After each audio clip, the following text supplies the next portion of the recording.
tournament play, 13-10, the East Lyme Vikings. They defeated New London 12-3 and Leonard 3-2. And Casey, right now, with the third game in 3 nights for both these teams, it's all about the pitchers. It is, in fact, all about the pitchers, and tonight we will see a couple of dandies, including the depth of Waterford, where they will throw out Bobby Silva, the senior pitcher, will be on the mound for the Lancers, and East Lyme will counter with Dan Allard, only a sophomore, but one of their best arms. And Coach Jack Biggs of East Lyme is going after this one tonight. He says if there's a tournament, they're in it to win it. Waterford, on the other hand, they're really making a run for the state tournament again. The defending champions are looking to pull off a back-to-back, so they're going to set up their rotation for that part. From Bobby, he's a big game pitcher. He's done well in the past. You're going to see a lot of curveballs, some sliders, some changeup, a little junk to keep the Vikings guessing a little bit. And the first pitch of the ball game to center fielder junior Luke Leonard is a strike on the outside part of the plate with a fastball. Quickly ahead is Silva. The 0-1, he drops down and bounces it in. Count evens at 1. Leonard, of course, point guard on the East Lyme basketball team and the fleet-footed left-handed center fielder of the Vikings. The 1-1 pitch from Silva. Drops down again, a little tailing fastball, swing and a miss by Leonard, 1-2. Just spot that fastball in there from time to time. He'll locate it, pick and choose his spots. The Silva. Good control. The wind and the pitch. Fastball high and outside, evens the count at 2. Leonard will be followed by shortstop Chris Malcolm, the sophomore, and senior catcher Matt Malcolm, the number 3 hitter. If they get that far, Mason will bat 4th. The 2-2 pitch, high and outside, and that runs the count full on the first batter of the game. 3-2 on Luke Leonard. Breeze blowing out slightly to right and center. There you see the left-handed Leonard. Full count just outside, and he walks the leadoff hitter. Not the way you want to start if you're the Lancers and Bobby Silva, but the fleet-footed Leonard will be on first base, and that'll bring up shortstop Chris Malcolm. There you go, the table setter, a little bit of speed out right off the start for Jack Biggs and the Vikings. Leonard, not afraid to steal a base or two. You know his speed, you know his athleticism. Good lead by Leonard. The pitch from Silva is up high, and right now he's having a little bit of problems with the strike zone. That's 4 straight out of the zone by Silva. Leonard gets out to an early lead. Not going. Fastball on the outside part of the plate evens the count at 1. 1-1 to sophomore shortstop Chris Malcolm. Quick snap throw over to first. And just back in time is Leonard. Silva tried to catch him napping, tried to catch him in between steps. Yeah, close play over there at first base, too. Leonard had to dive back into the bag. Fastball splits the plate, strike 2. And once again, Silva out in front of a hitter 1-2 on Malcolm. Well, I like the way he's working. I like his tempo with a runner on first base, too. He's not taking too much time between pitches. He's getting right to work. Oh, there. No sound coming in? Now it is. You had it. No, that's a couple. 6. Something on here. 2-2 count. Try to get something going. Maybe anticipating a breaking ball. 2-2 pitch. There goes Leonard. Swing and a miss on the... popped up into shallow center. That's in no man's land. It falls in front of the center fielder. Play at second. And in diving is Leonard. That was a interesting play. The second baseman, Jerome, went out. The center fielder coming in for Waterford never really had a chance. Sonny Pizzello couldn't get there, and that's in that Death Valley in between no man's land. And they had a play at second, but couldn't get there in time. Yeah, and you look at last night, too. Casey, they played last night here with a fog, and you got a little sun out there. So, maybe a little a misplayed ball out there in center field and second base, a little miscommunication, but one dropped in. You got 2 guys on. First time these guys have played in this condition here at Fitch. The sun, the high sky, and that ball got up there into no man's land. First and second, nobody out, and the 3-hitter, the catcher, senior Matt Malcolm, steps into the plate. Silva drops down, but the ball sails high, 1-0 on Malcolm. He's in the table setters for East Lyme. I mean, Leonard, Malcolm brothers, and Mason, their cleanup hitter. This is a tough spot for Silva. Good breaking ball that time from Silva. Evens the count at 1. Malcolm with an opportunity to do damage exactly where East Lyme wants with Malcolm and Mason here with some runners on base. The 1-1 pitch from Silva. Another breaking ball hammered foul down the left field line by Malcolm, and that'll bring the count to 1-2 out in front of a breaking ball that time. Catcher's been the most productive hitter for Jack Biggs all year long. Big spot in the 3-hole, Casey. 1-2 pitch from Silva from the stretch. Leonard leads off a second. Fastball high and away, and Leonard's taking a lot of room out there. He's getting some ground churned up out there all the way to halfway between second and short, but Jared Burrows, the shortstop, doesn't seem concerned. Breaking ball sails outside, and that'll bring the count to 3-2 here. Third time in a row that Silva's been deep in a count. Yeah, and you see Matt Malcolm crowding the plate, trying to shrink the strike zone up on Silva.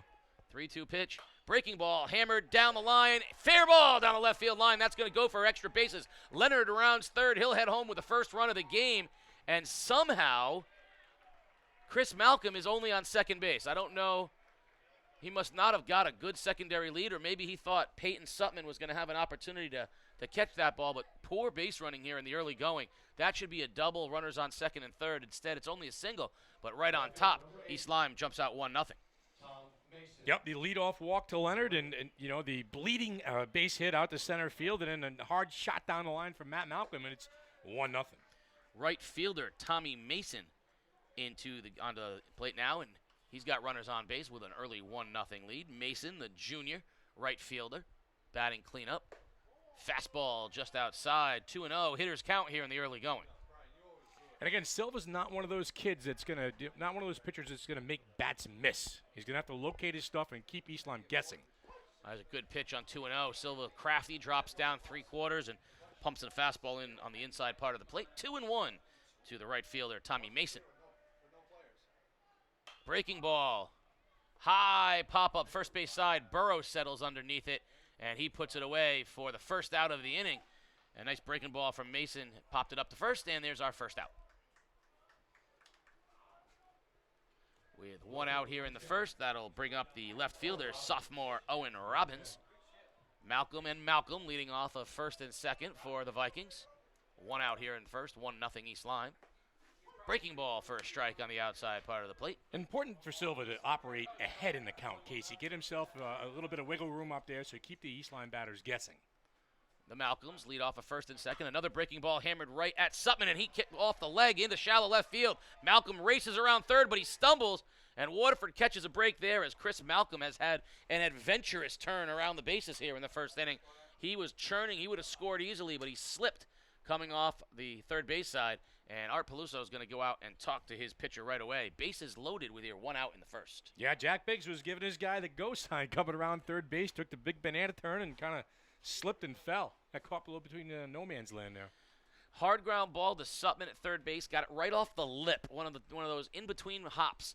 That's one of the downsides of playing in on the grass like that. Yep. You get that in-between hop, and it ricocheted into left field. And they caught a break with Malcolm falling around the base paths. But we're going to have bases loaded here in the first inning and only 1 out. Vikings already on top, 1-0. Meeting on the mound with all the infielders as the crowd files in here to Fitch High School. Beautiful Friday night in the ECC championship game of boys baseball. That's E5 as far as I'm concerned. Yeah. Unofficially. Tristan Levesque, the designated hitter, sophomore number 16, steps into the plate. Silva drops down and popped up on the infield. That's going to be the infield fly. Batter's going to be out, and Sutman will put that away for the second out of the inning, but the batter was out as soon as Levesque popped it up. And I'll tell you, it's a lot of work for Silva here. If he can get out of this inning with only 1 run. Yeah, that's a added bonus for Bobby Silva. And again, it's a lot of work, a lot of pitches, some errors in the field. Eric Patterson, the third baseman, steps in wearing number 15. First pitch breaking ball from Silva is a strike, and we can see already he likes to get ahead with that first pitch breaking ball. 0-1 pitch to Eric Patterson. Another breaking ball bends the knees for strike 2. That was a good one. Good pitch right there. Silva wasn't going to give in on an 0-1 count. Came right back with the curveball, Casey. Good pitch. 0-2 pitch. Let's see if he goes up the ladder or throws another breaking ball here. Tries to freeze him with a fastball. Just missed outside. That's a good pitch right there. Looking to come back with a breaking ball now. A slider, curveball, a little something in the junk here. Nothing to hit for Patterson. Drops down, tries to freeze him with a fastball just outside. Waterford catcher Joe Scotty did one of those, tried to steal one as he took 2 hard steps towards the dugout. Frame and steal, that's what they call that. But no good there. Nice effort there by Scotty, the senior. 2-2 pitch. Fastball hit up the middle towards Burrows, the shortstop. He fields, steps on the bag himself to retire the side. One run for the Vikings on an eventful inning, and Waterford's got to be happy to be down only 1-0 as they come to bat in the bottom of the first. Yeah, Casey, 2 hits, a walk, an error. There's only 1 run, and a good job there too by Waterford getting himself out of the inning. Silva kind of buckled down a little bit, made some good pitches, operated ahead in the count. Casey, much difference than when he's behind in the count. Yeah, and he got lucky twice. Did Silva? He got lucky as Malcolm should have been on third on what should have been a double by his brother, right, and certainly should have scored on the error by Sutman. The starting lineup for the number 2 seed Waterford Lancers, 17-4, led of course by head coach Art Peluso. Leading off, first baseman, senior number 5, Michael Burrows. The left fielder, number 3, Nick Parazzi. Batting third in left field, junior number 6, Sonny Pizzello. Walker Sutman, the big right fielder and senior number 17, batting cleanup. He has been on fire here in the ECC tournament. Jared Burrows, the sophomore shortstop, bats 5th. Matt Driscoll, the designated hitter, the senior number 18, bats 6th. Peyton Sutman, a lot of brothers here in this baseball game tonight. Peyton Sutman, the third baseman, only a sophomore, he bats 7th. Bobby Silva, the pitcher, the senior, wearing number 4, bats 8th. And Ben Jerome, the sophomore second baseman, bats 9th. Not batting, but in the lineup, of course, catcher Joe Scotty, the senior, and they will face Dan Allard, the sophomore from East Lyme. Allard is one of the better arms on the Vikings, and he will challenge these Lancer hitters. Yeah, he throws a fastball and a real sneaky 2-seam change, Casey. He's going to try and keep the Lancers guessing up there, keep him off balance. And Jack Biggs, a lot of confidence in this young man on the bump tonight. Well, twice this year, Waterford and East Lyme have faced off, and twice Waterford has pretty much smacked them around. So on the minds of the Vikings tonight is an opportunity at a little payback. Yeah, 9-2 victory and a 19-8 victory, both won by the Lancers. And again, this is a rubber match game, as they would say in the field of championships. These two teams have battled all winter and spring long. These two schools, I would say. Well, it started off with the Lancers capturing the ECC crown in basketball. And then last night, the East Lyme boys lacrosse team got a little payback back. And now here's best of 3 in championship for the boys here in sports between these two teams. Leading off for Waterford, the senior first baseman, Michael Burrows, has struggled here in the early going of the ECC tournament, but powerful left fielder has swung the bat well all season long, and the first pitch of the game to Burrows is a fastball down and away from Dan Allard. Yeah, Burrows 1 for 7 in the ECC championship with 4 Ks this week. Like you said, struggling a bit, but swings a big bat. 1-0, Burrows takes a strike. Fastball in the inner part of the plate will even the count at 1. Allard likes to work quickly. We like that. 1-1 pitch. Ground ball through the hole on the left side. A leadoff single for Burrows as he chops one between the shortstop and third baseman of East Lyme. A little bit to the left of Patterson, a little bit to the right of Malcolm, and leadoff single for Michael Burrows. That'll bring up the left fielder, Nick Parazzi. He's taking a long look down, the third base coach, see if Waterford wants to put something on here in the early going. They trail 1-0 here in the first inning. Bottom of the first. Allard will take a look at Burrows. Big lead off of first base and a throw over. Burrows dives back safely. Long and lean down there at first base is Michael Burrows. You're very athletic, Michael Burrows, too. A pitcher, first baseman, can do a bit of everything. Tremendous three-sport athlete, even though he only plays baseball. That's right. If you've been a quarterback, who knows? Burrows gave a thought of going, but stays home, and fastball runs outside. 1-0 on Parazzi. Sun setting. Lights will be on soon, and we'll be under the lights here in Championship Friday. Swing and a miss as Parazzi, a little late on the fastball, evens the count at 1-1. Yeah, good fastball that time by Allard. He just kind of reared back and let it rip. A little throw by fastball, a little outside part of the plate. 1-1 pitch. Inside part of the plate. Swing and a miss by Parazzi. I think he would like that one back. Count now 1-2 on the senior left fielder.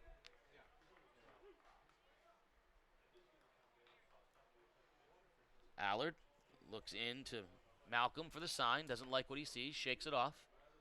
1-2 pitch. Burrows, big lead, nothing going there. And swing and a miss on a high fastball. He struck him out. Boy, tough to catch up with that ball, Casey, right there. Allard spotted on the outside part of the plate, elevated a little bit, and got to K.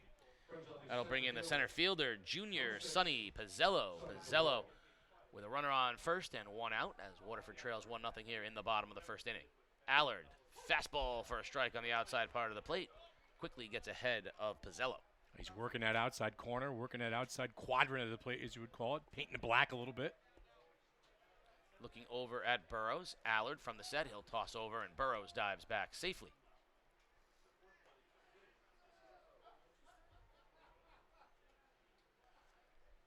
One strike on Sonny Pizzello. Burrows leads off at first from the set. Allard. High fastball evens the count at 1. Sonny Pizzello, two-sport athlete, plays baseball, was the quarterback on the football team this past year for the Lancers. 1-1 pitch to Pizzello. Allard deals, and there's a ball slapped the other way. That's going to get into shallow right field for a base hit. Burrows turns and round second. He'll head into third. Had no doubt about that. And a kind of squib punch shot to the right side by Pizzello.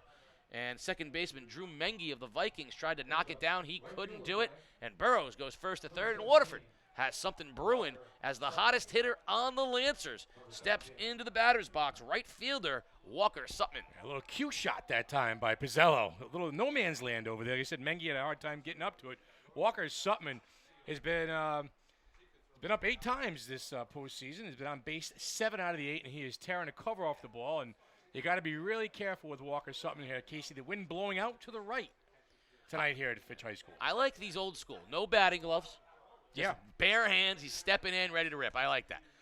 Runners on first and third. Pizzello leads off of first. Burrows at third. Allard deals to the dangerous Sutman. Strike on the inside part of the plate with a fastball. Good pitch that time. Getting ahead is Allard. Good pitch, working the inside part of the plate. Don't want Sutman turning on something. Want to crowd him a little bit. 0-1 pitch. Pizzello leading off first. Big hole in the right side. And a swing and a miss from Sutman. He fouled it straight down, and it's going to be no balls and 2 strikes. Yeah, the ball hit off the catcher's hand, too. He's shaking it off a little bit. The umpire goes out to hand deliver the ball as the catcher kind of Malcolm shaking things off a little bit. Yeah, that one took stung. That foul ball off his fingertip. Yeah, that one stung. That's why they tell you to get your hand behind your back. But those foul balls, you naturally bring your hand forward, and that one going to sting for a while. 0-2 to Sutman. Runners on first and third. 1 out here in the bottom of the first inning. 1-0 East Lyme. Allard deals, and he gets a fastball by Sutman up high. Big strikeout for the sophomore, Dan Allard, and it is 2 outs now with runners on the corner, and that'll bring up the super sophomore shortstop, Jared Burrows. Big strikeout that time by Allard. First and third, Casey. Strikes out Waterford's hottest hitter. Big lead at first base by Pizzello. Let's see if he'll go. Strike on the outside part of the plate. They didn't want to run before with Sutman up because they wanted him to have that hole on the right side. But let's see if they send Pizzello here. Get a little something going. Runners on first and third with 2 outs. Especially now in a breaking ball count. Nothing going. Burrows late on a fastball. Slashes it down the right field line. And I got to tell you, Jared Burrows. Good aggressive rip. This is a kid. He's got some advantages. The pit is his backyard. Yeah. But this kid puts in the hours. He's played. Hard worker. He's played in big games, Little League World Series, Babe Ruth World Series. There goes Pizzello, pass ball high, throw down to second base, right on the money, the tag, and he's in there. Pizzello beat the throw of Malcolm, who put it on the money, and Chris Malcolm says he got him, but I don't know if he slid past it or I don't. Boy. Umpire Eddie Nena says no, he got in. That was a late hard slide by Pizzello, but turns out it's going to be second and third here. Now 2 runners in scoring position, 1 and 2 count on Burrows. And that's what you're saying. This kid puts the work in. Baseball is his passion, and he's paying off the dividends now. Sophomore starting for the second year in a row. Base hit to left field, as I say it. 1 run scores. They're going to hold Pizzello at third as the throw quickly comes in from Robbins in left field.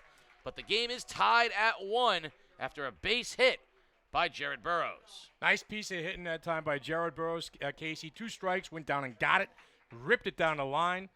Base hit, RBI, first and third here for the Lancers. Bringing into the batter's box, a designated hitter, senior Matt Driscoll. The left-handed hitter will have runners on first and third with 2 outs in a 1-1 game. Nice piece of hitting that time by Burrows. Stayed inside the fastball, drilled it to left field, and quick tied up the game here for Waterford. Burrows takes a big lead off of first. The pitch. Chopper to the right side. First baseman fields it. He's going to have to get it to Allard, and he quickly does. Allard finds the base. Nice job that time as Diaz flipped it to the covering Allard, and that'll be the 3rd out of the inning. And after 1, we are all tied at 1. 1-1, an inning that featured 2 strikeouts by Allard and 3 base hits by the Lancers. There you see the beautiful sun setting on the west side of Fitch High School behind the lights, the crowd settling in on a well-deserved beautiful night here in the spring of 2018. We have not seen a lot of these. Listen, today was a good day for 18 holes too, my friend. It was quite the day here in southeastern Connecticut. And again, don't get used to it because Mother Nature turns on Monday. But what a perfect night for baseball. Wind blowing out, some shadows now coming down over the field. Casey, we're transitioning from daytime into night. Well, night baseball here in about a half hour. But what a great day for a baseball game.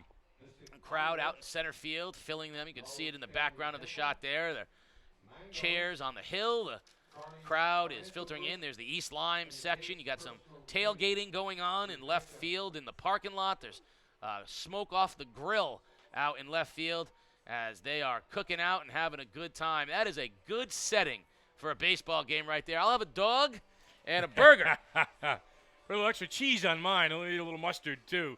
Drew Mengi, Jacob Diaz, and Luke Leonard scheduled for the plate for the Lancers. For the Vikings. Top of the 2nd inning in a 1-1 ball game. Bottom of the order for East Lyme, and they'll face Bobby Silva back out for his 2nd inning of work. Silva escaped some damage. Both teams probably wishes they had another crack at a couple more runs there. A couple of base running blunders by both teams in their halves of the first. Silva winds, and he deals first pitch of the inning. Is a strike right down the middle with a fastball. 0-1 on Eric Patterson, the junior 3rd baseman. We'll change of pace that time by Silva. He's been starting hitters off. The breaking ball came with straight gas. Drops down. Chopper down the 3rd baseline is foul as Sutman grabs it right in front of the bag. It'll be no balls and 2 strikes on Patterson. Silva, you can see, is crafty. He likes to drop down, sidearm, 3/4, roll the curveball, do a little bit something different each time.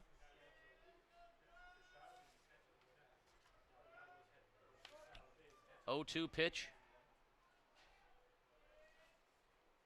is high, and strike 3 up high. He got him. Mengi right by him as the fastball went up top on the junior 2nd baseman, and that'll bring up first baseman Jacob Diaz, the number 9 hitter, the senior first baseman, with a chance. As I like that time, Silva went up top. Yeah, I featured the fastball today at bat, and it seems like the bottom of the order, he's going to come after him with the heat.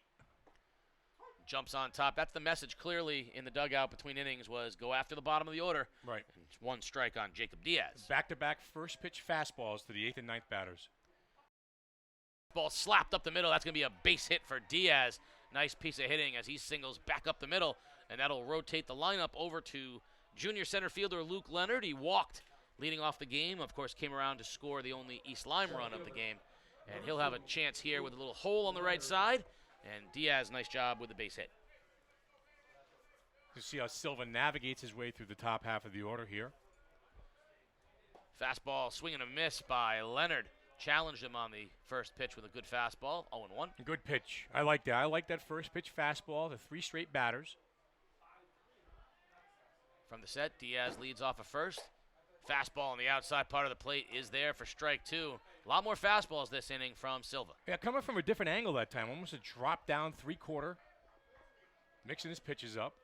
0-2 pitch is slashed away down the left field line and foul as Leonard stays alive. Still no balls and 2 strikes. Fastball. Now's the time where you try and mix in that slider a little bit, that junk curve in the dirt. Let Luke Leonard chase something here. 0-2 pitch from Silva. Diaz leads off of first. Fastball up and away. Tried to get him to chase. He wouldn't do it. Brings the count to 1-2. Top of the 2nd inning here in the ECC Boys Baseball Championship. 1-1 East Lyme and Waterford. As Luke Leonard bats, 1-2 count. Breaking ball, swing and a miss. And Leonard goes down swinging on a high breaking ball from Silva. Good pitch right there, Casey. Great sequence. Fastball, fastball, fastball. Ahead of the count, 1-2 breaking ball. Pitch was a little up in the zone. Leonard kind of waved at it. 2 strikeouts in the inning for Bobby Silva. Chris Malcolm, the sophomore shortstop, comes to bat with 2 outs. Ground ball to short. Burrows charges, scoops it up, fires across the diamond to Michael Burrows for the 3rd out of the inning. That's the wrong place to hit the baseball, gentlemen. Jared Burrows smooth over there at shortstop. And as we head to the bottom of the 2nd inning, we are still all tied at 1. Yeah, Bobby Silva settled down a little bit in that 2nd inning. You saw a little more of the fastball selection as far as the pitches went. You know, Casey started every batter off with a fastball and then struck out 2 out of the 3 in the inning. This field has changed dramatically over the course of the years, of course, with the influence of the Mystic Schooners coming in and helping with the bleachers. And back when I was a younger man, back in my days, there were no lights on this field. We played only day baseball here, and the fence was not as beautiful, and it did not have all the advertising on it out there right now. It's a field has changed as the lights have been turned on, and will slowly drift on here. Dan Allard will be heading into the bottom of the lineup. Sutman, Silva, and Jerome, and we'll see what they can do against Allard. What is that out in center field? Is that ivy out there in center field, or is that the shrubbery? Hedging? Yes, The schmutz, as you would call it on a golf course? is that what that is? The schmutz? I think those are shrubs. All right. Into the bush. That's what you want to go. You go deep fly to center field, you're in the bush. Yeah, my car is not parked in the front row there, too, in case Michael Burrows gets a hold of one. Brian, I am parked by on the other side of the school. Brian Mercado, back when I was in high school, hit a ball that would have broken 3 windows on the bus out in left field, which is really far away. Right there. That is. So the parking lot that used to be the goal, is to hit it into the crowd in the parking lot like you're at a major league field. Leading off at the bottom of the 2nd inning for Waterford, 3rd baseman, the sophomore number 16, Peyton Sutman. 1-1. We're all tied here in the bottom of the 2nd, East Lyme and Waterford. Allard from the wind and the pitch. Ground ball squibbed towards second. Mengi up with it. He throws to first and quickly 1 out, 1 pitch here in the bottom of the 2nd. Got in on the hands that time. That's what we call getting in his kitchen. Got in his kitchen that time, sawed him off. That one's got us stinging a little bit. We've all been there. And the 3rd left-handed batter, Silva, is a throw right, bat left kind of guy. We'll see what the senior pitcher does here to help his own cause. Game kind of settling in after a rough and exciting start, and the pitch from Allard. Fastball on the outside part of the plate. Kid's got good stuff. I like Allard's fastball. Good command on the mound. He locates his fastball, and again, he's got that 2-seam changeup to keep you guessing a little bit, but good pace and good tempo on the bump. And the pitch. Inside with a fastball, bushes Silva off the plate. Count evens at 1. Pitcher to pitcher right here. This is a little duel up there. Both wearing number 4. Battle of the 4s. Show you stuff, I'll show you my stuff, and you show me your stuff. It's just the way it goes. 1-1 pitch from Allard. Tries to bust him inside again and misses off the plate. 2 balls and 1 strike on the opposing pitcher, Bobby Silva. There's a good look at the senior. 2-1 pitch. Sawed off the other way. He got inside on him, and that evens the count at 2. A little late on that pitch, just trying to fight it off, just trying to guess what's coming up there. Fastball that time again. Good location, inside part of the plate. 2 balls, 2 strikes. Allard winds and deals. Fastball down, evens the count to full 3-2. The 2-1 pitch is called the pitch of decision. Yeah. It's the biggest pitch in an at-bat because it's the game changer. You go to 3-1, and that's completely a hitter's count. You go to 2-2, and it's completely a pitcher's count. So the 2-1 pitch, as a hitter, you got to be looking for something on 2-1. It's a hitter's count. You can't let it. You don't want it to go to 2-2. Fouled straight back off the bat of Silva. Count remains full. Just to be able to get a piece of that did Silva to stay alive. And again, this is the bottom of the order, though, so Allard should be in attack mode right now. Yeah, you don't want to walk the pitcher to put him on base either. 3-2 pitch from Allard. Fastball back up the middle. Base hit by Silva into center field. Didn't hit it all hard, but it got through, got the job done, and that'll get us to the number 9 hitter, sophomore second baseman Ben Jerome. Good piece of hitting that time, Casey, by Silva. He kind of fisted one off foul. He kind of foul-tipped one, kept himself alive, then shot one right back up the box. Not hit very hard, but again, the location was everything on that swing.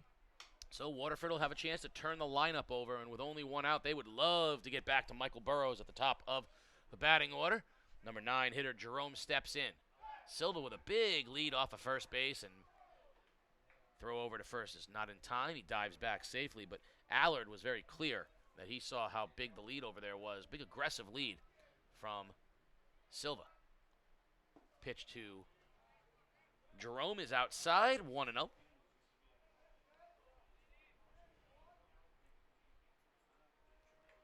1-0 pitch coming up here to Jerome.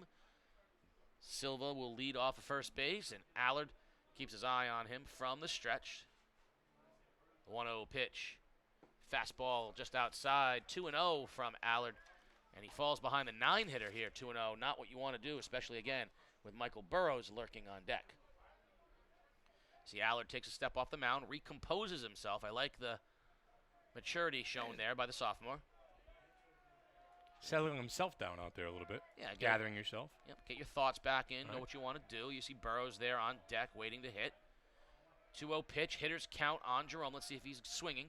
And he is when he slaps a base hit into right field. Silva hits second. He's going to be held up there, and runners on first and second with 1 out for Michael Burrows. Nice piece of hitting on the 2-0 count by Ben Jerome. He kept his hands in, stayed back on a 2-0 fastball, and slapped it the other way for a base hit that turns the lineup over and gets up to the very dangerous Michael Burrows. Michael Burrows a single and a run the last time up to lead off the game. And again, he's a kid who's just dying to break out of his 1-for-7 week, a 2-for-8 week now with the base hit in the first inning. But a very, very dangerous hitter in Burrows. Dangerous spot now for Allard. Runners on first and second with 1 out in a 1-1 game here, bottom of the second inning. Burrows chops it towards second. Malcolm, diving play, steps on second, throws to first, and he gets him at first base with a great stretch by Diaz. What a nifty double play turned over by the East Lyme Vikings. Chris Malcolm dives, steps on the bag. Jacob Diaz holds it on the other end, and if we had a different place, we'd say, da-na-na. Just what the doctor ordered for the Vikings right there. The little 5-3 double play. That is a game day version of a web gem right there. That's a game day grab. That's what we're calling that. A game day grab off the glove of Chris Malcolm ends the threat, and we go to the top of the third inning, all tied at 1. And again, both teams dodging bullets here early, and and neither team able to capitalize yet on base runners and some good pitching, Casey. And it's championship game. It's championship week here in the ECC, and that was a championship play. A game day grab. That's what I'm calling that one right there. I'm copywriting that one. You see Coach Jack Biggs right now. That's a pitcher's best friend right there. Is a double play. A good middle infield is a pitcher's best friend right there, because this, that gives the confidence that Allard can have them put that ball into play. And I think sort of the underrated part of the play was Diaz down there at first base with the footwork. Stretch and keeping his foot on the bag, because Malcolm's throw was pulling him off the bag, but did a nice job keeping his foot there to Diaz. And that was a beautiful, beautiful inning killer there for Waterford. And we go to the third, tied at 1. Yeah, both teams with, chances left and right here in the early going in 2 innings, and only 1 run across from each team.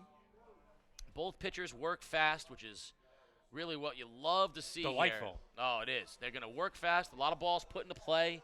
That's good democratic baseball right there.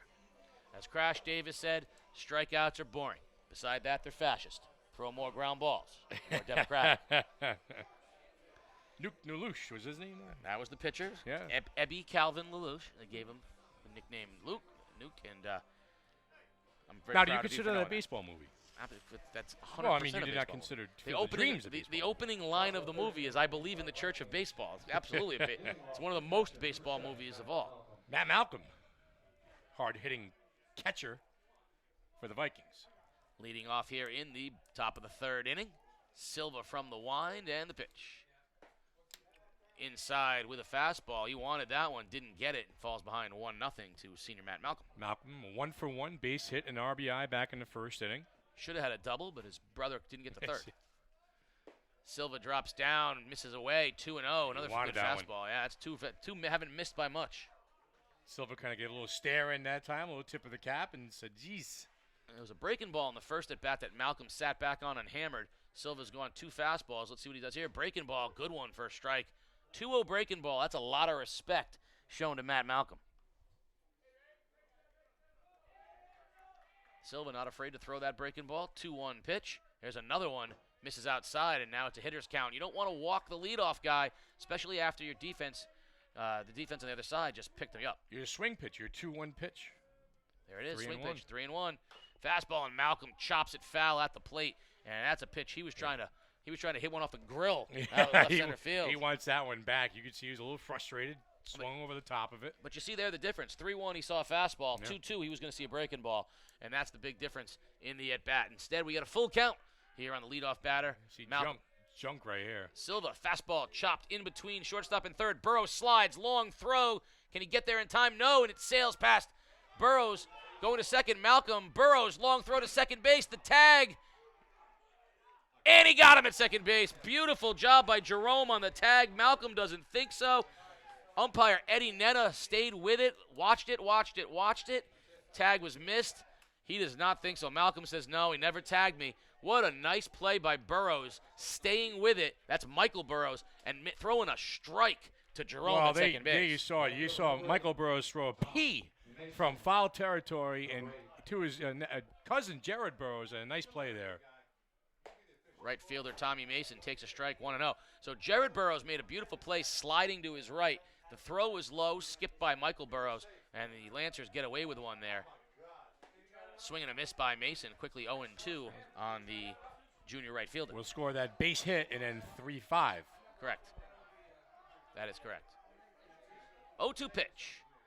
Breaking fastball on the inside, and it clipped Mason's shirt, and he'll head down to first with a free pass, and boy, does that frustrate you as a pitcher. 0-2 pitch, try to brush him off the plate, and you hit the buttons on his shirt. I don't even think Mason thought he got hit. No. The umpire had to tell him, no, that hit your buttons. So a 1-out hit by pitch will bring up the left fielder, Owen Robbins. Swing and a miss on a high fastball. Quickly behind in the count, 0-1 is Robbins. Robbins 0-for-1, reached on an error back in the first inning. Big lead by Mason. Curveball hit into the air to center field. Pizzello tracks it, Wynn carries it, and it goes a little bit farther than I think anyone thought, but Pizzello reins it in. That's a can of corn out there in center field for the second out of the inning. I'll bring up designated hitter Tristan Levesque. He popped up in the first inning in what was a very important situation with the bases loaded. Yeah, infield fly. We're going to have Scotty. He's going to go out and chat with Silva. I'm not sure what he's telling him, but for those of you out there listening who heard the name of umpire Ed Nenna, that is, of course, Ed Nenna of the New London Nennas. Bob Nenna, his older brother, one of the great players at University of Hartford, New London Legion, New London High School. Ed Nenna himself, state champion at New London Legion. His father, the great Bob Nenna, coach of New London football. There's a base hit up the middle by Levesque, a stinger right over the top of Silva, and that'll put runners on first and second with 2 outs. A nice piece of hitting. Levesque went down and got that one right past the ear of Silva. And with 2 outs, third baseman Eric Patterson will have a chance for a little 2-out magic here in the top of the third. Levesque went down and got it and shot it right back up the box, Casey. Nice piece of hitting there. And once again, East Lyme has got something working with 2 outs. Silva winds. Big sweeping breaking ball outside. 1-0. We'll see how long Coach Peluso goes with Silva. Another big breaking ball is high. We know that Peyton Sutman is due as the number 2 guy tonight. We'll see how long Silva stays in the ball game. 2-0 pitch. Fastball is in for a strike, 2-1. 2 balls, 1 strike, 2 outs here in the top of the third. Game tied at 1. Silva delivers, drops down. There's a slow roller hit towards the shortstop. Tough play. Burrows scoops, fires to first, and gets him. Smooth that silk down there, Jared Burrows. Boy, does that kid have a gun, too. Just gathers, settles, it throws. He throws a seed over to first base. I mean, these two kids, Michael Burrows and Jared Burrows, they only play baseball, but they are tremendous athletes. I mean, listen, these guys could have played basketball. They could have played baseball. I mean, football, high school. I mean, they grew up in youth sports. They're just great athletes. I think when you got to remember. I remember last year when Jared started as a freshman at shortstop. I mean, put in perspective. You're talking about the premier baseball program in the state of Connecticut. You know, you're talking about a place that had shortstops named Tanucci and Podeswa, and great players. And here comes this kid. He's a freshman. And he wins. He's starting shortstop on a state championship team. Yeah, it's awesome. And he got DH'd for. He played just defense. Yes. Now he's hitting in the 5 hole as a sophomore. It shows the progress that he's made from last year to this year, going from not hitting at all to hitting in the 5 spot. And again, it's the work that he's put in. That's off season long. The weights, the reps, working out at the pit. You know what I'm saying? That whole situation down there. He's just he's a great kid, and he's tremendous. Look at that picture right there. Beautiful sunset in here at Fitch High School. You know, in the hitting league that we were a part of, Sports Doctor was part of the hitting league. He was there. Jared Burrows was there working, hanging out. No place he'd rather be than a baseball field. But I laughed when people said, "Do you think he can handle the atmosphere, state championship game as a freshman?" I said, the kid's played World Series games from the time he was 10 years old. He's been in World Series games. Yeah. So of course, World Series. Yeah. Babe Ruth World Series as well. Yeah. I think you can handle playing in the state tournament. Leading off here in the bottom of the 3rd inning, the left fielder, number 3, senior Nick Parasi. Strikeout victim his first time up. Way back in the 1st inning was Parasi. Allard had fastballs by him in the first at bat. Comes right after, challenges him, misses outside, 1-0. Gonna go right after, books out, go right after Parasi with the fastball. Allard, 1-0 pitch.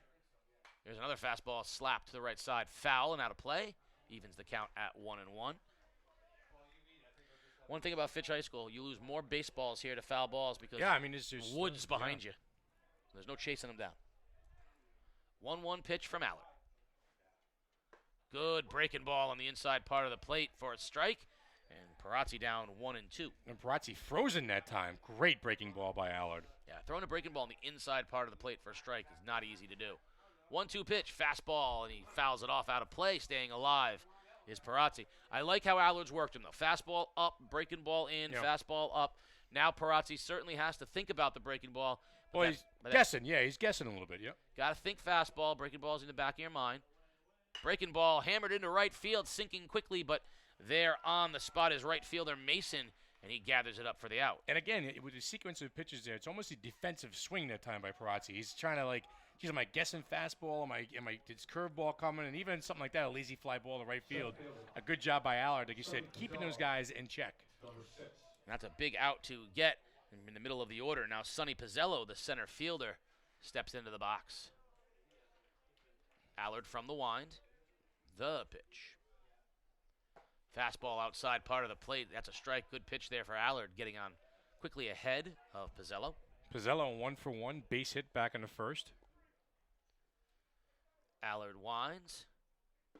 Fastball down, maybe a little bit of that. Might be that sinking changeup, more a little bit of an off-speed pitch that time. Certainly a ground ball in the making. 1-1 pitch now from Allard to Pizzello. Changeup down. 2-1.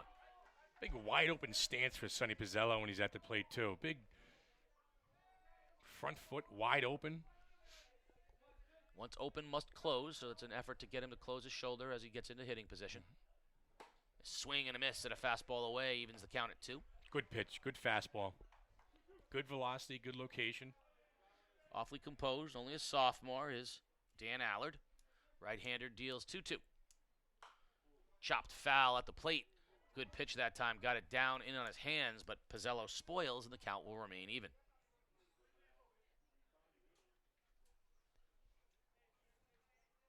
Pizzello, a junior, batting 3rd in this very, very potent Lancer lineup. 2-2 from Allard.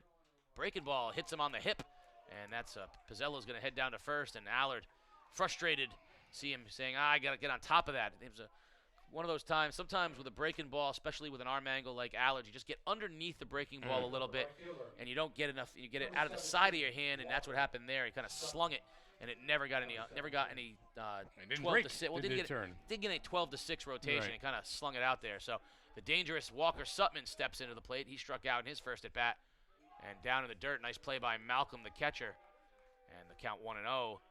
Pizzello a threat to run, but they like that hole for Sutman on the right side. Yeah, big spot here for Walk. Let's be productive. Be productive up there, Walk. Big spot for you. Third inning, runner on first, 1 out. Allard from the stretch. Pizzello with a big lead off of first base. And a slap up the middle by Sutman could be 2. Malcolm flips to Mengi. Mengi to first, and nice wheels down there by Sutman. Got down the line quickly. He'll beat it out.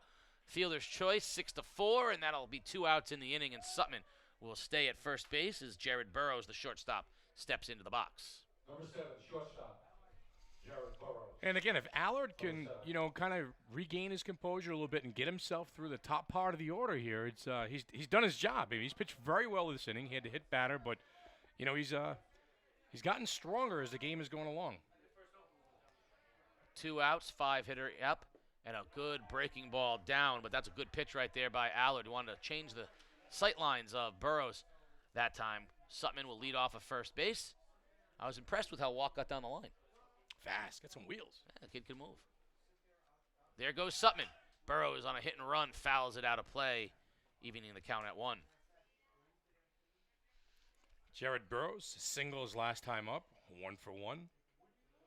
Talk about his improvement from his freshman year to his sophomore year at the plate.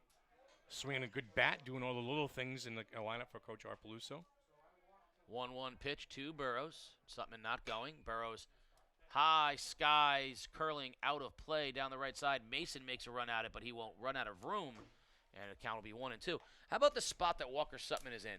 He plays 2 sports. He won the baseball state championship last year in the spring, came back to his other sport and won the basketball state championship in basketball, and now comes into the spring with a chance to be a competitor in a team that thinks they can win another one. Could be 3 state championships in 2 years. Yeah, on his way to Fairfield next year, too. Yeah, it's not a bad resume for Walker Sutman. 1-2 pitch coming up to Jared Burrows, the sophomore shortstop. Allard from the stretch. There goes Sutman. Ball low. Throw down by Malcolm. Good and safe is Sutman on the head first slide. Beautiful throw by Malcolm. That's 2 he's put right on the money. But Burrows took the ball, and Sutman stole the base. Yeah, 1-2 count now. So, with a runner in scoring position. 2-2 count. I'm sorry, Case. 2 balls, 2 strikes, 2 outs here in the bottom of the 3rd inning in a 1-1 game ECC championship. There you see Matt Malcolm, the catcher, giving the signs to Dan Allard on a 2-2 pitch to Jared Burrows. Curveball inside part of the plate, and that was a dandy. Freezes Burrows, strike 3, and we're through 3 innings here at Fitch High School, all tied at 1. Yeah, frozen rope that time to Jared Burrows, Daniel Allard's 3rd strikeout of the ball game, and it couldn't come at a better time with a runner at second base. Big-time pitch from the sophomore. Breaking ball inside part of the plate, and as a hitter, you don't expect the breaking ball to be on the inside part of the plate. You expect breaking balls from right-handers to break away from you. So as you dive out across the plate to protect, you just don't expect that breaking ball on the inside part of the plate. It is such a difficult pitch. Now the downside to it is that if you miss with that pitch, that gets hammered. Yeah, it kind of stays up in the zone and it gets drilled. I mean, that's one of those pitches where you're starting it at the hitter's shoulder. Is that correct? And try and drop it right in the bucket. That is exactly right. Yeah. And that's the good part is that it's a pitch that the hitter is not used to seeing. They're not used to seeing a breaking ball coming on the inside part of the plate. But you miss, and look at that That's shot a right hanging. there. Oh, it's gorgeous. Look Is at it that not? shot. I'm sorry, but that makes me right now want to have something in front of me with an umbrella in it. Yeah, it's not bad. Beautiful here. It's about time Southeastern Connecticut's perking up a little bit. Fitch High School. They refer to that as a hanging breaking ball, do they not? And the reason why it's dangerous in that spot is because a hanging breaking ball that stays up on the inside part of the plate allows the hitter to open up and turn on it, and that's where you can really give up, long balls and balls that are just absolutely crushed because you can drop the barrel head down on it. It's one hopper to the fence out in left field. Yeah, so he got away with it. Nice pitch to Burrows, and Bobby Silva will go back out to start the top of the 4th inning, and he'll face the 8-9-1 hitters of East Lyme. Second baseman Drew Mengi will lead off here in the top of the fourth. Struck out in the first inning, did Mengi. And he squibs one towards the right side. Silva picks it up. Little flip to Burrows for the first out. 1 pitch, 1 out on Mengi. Well, nice play that time by Bobby Silva coming off the hill, Casey. And a couple times you've seen this in these games where, pitchers have got to cover home, first base or double plays. I mean, the skill set of these teams, these are very good high school baseball teams. They make some of these plays look routine. I know they are routine, but it's a lot of work that goes involved. Yeah, it really does. Jacob Diaz, the first baseman, he singled up the middle in his first at-bat. Pitch from Silva, strike on the inside part of the plate, gets on quickly in front of the 9-hitter Diaz. 1 strike pitch. Chop to third. Sutman comes and gets it on the big hop, fires across the diamond low, and he pulls Burrows off the bag. And that ball is going to go off the fence, and Diaz is going to get awarded second base. That ball went out through the fence is what it did. I think Diaz had a case either way because he tripped over Burrows as Burrows sprawled on the errant throw from Peyton Sutman. And with 1 out, that's going to put a runner in scoring position as we head back to the top of the order. Center fielder Luke Leonard. Score that E5. Yeah, but Sutman did a nice job. He came to get it on the big hop, got it before it ate him up like it did the first time. But Sutman's struggling down there at third base here in the early going, and we're going to get a pinch runner into the ball game. Joey Grubb, the sophomore, is going to go down and pinch run for Diaz at first base. So a little speed opportunity here in the fourth. You're getting dangerously close to you're in the second part of the game now, so right. Runs are at a premium. Yeah, and Luke Leonard is up. He's 0 for 1 with a strikeout and a walk and a run scored. The only run scored for the Vikings. So again, this is a good position for the Vikings to be. They have a runner on second with 1 out, and the top of the order are coming up. And a swing and a chopper foul by Leonard. Fourth inning here, top of the fourth in the ECC championship game, a 7-inning ball game between the Waterford Lancers and the East Lyme Vikings. We're all tied at 1. Both teams with runs in the first inning and nothing since, as we have a runner on second and 1 out and an 0-1 pitch to Luke Leonard. Silva drops down. Now, I do not like that. I do not like dropping down to the opposite side hitter. Shows him the ball too long. Okay. Right-handers drop down to right-handers. If you drop down to a left-hander, all you're doing is showing him the ball even longer than natural. It gives him too much of a hitting opportunity. And right on cue, line drive, base hit to left field for Leonard. Grubb rounds third. Here comes the play at the plate. The throw sails high by Perazzi, and all the way to third is Leonard. Here's the throw, and Burrows nicely backs up the throw, but Leonard all the way around to third base, and the Vikings have a 2-1 lead. Oh, there you go. Nice piece of hitting there by Luke Leonard. Casey, again, you talked about that pitch, and he short on the ball a little bit too long. He smacked it in the left field.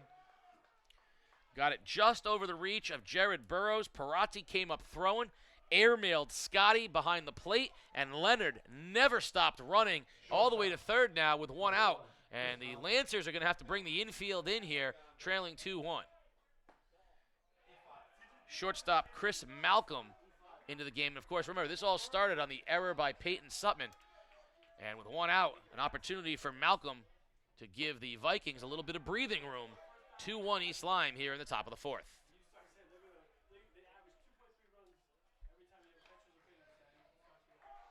2-0 pitch. Popped up out of play. Make the count 2-1.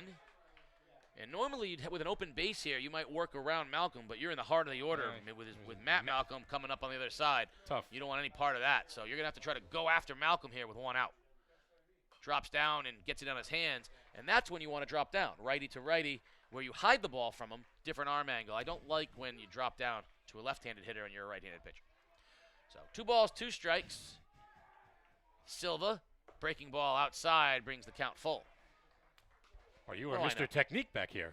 You're the coach. I know. You're a coach. You're a coach's son. You're a former player. I know a couple things. Yeah, that's right. Full count. Fisted into center field. That's going to be a base hit. Malcolm got it off the fists. Silva did a nice job, but that's an aluminum bat hit right there.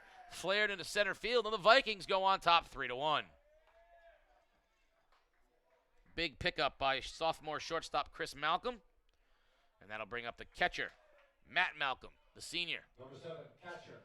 Matt Dangerous. Malcolm. 3-1 East Lyme here in the fourth. Matt Malcolm, 1 for 2, single and an RBI back in the first. And we're going to see some action now from Waterford. Looks like Nathan Landon is going to head down to the bullpen. Also heading down to the bullpen is Ryan O'Connell and Kyle Kobaluk. So a trio of right-handers heading down to the bullpen as the Lancers get a little action going. Kobaluk is one, Landon the other, and O'Connell the third. Big lead by Malcolm. The pitch, but fastball high out of the strike zone, 1-0 on Matt Malcolm. So Chris Malcolm down at first. Matt Malcolm is at the plate. A 1-0 pitch. Hammered into left field. Back goes Perazzi. He's there, makes the catch, and that'll be the second out of the innings. Just off the handle a little bit. Malcolm just missed it for the second out, and Chris Malcolm retreats back to first base. Tommy Mason, the right fielder, will be up to bat. You know, a high fastball, like you said, on the inside a little bit part of the plate. Matt Malcolm put a good swing on it, Casey, but not quite deep enough.